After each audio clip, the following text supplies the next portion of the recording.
Hey everyone, welcome back. If the CIBC app shows a network or connection error, first check that your internet is working correctly by opening another app or another website. Then switch between Wi-Fi and mobile data to rule out network issues or see if the issue resolved. Next, we're going to go ahead and turn airplane mode on for a few seconds, wait for about 10 to 15 seconds, then turn it back off.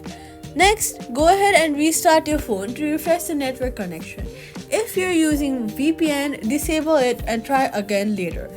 Once your connection stabilizes, reopen the CIBC app and then log in. And that's it. Subscribe for more.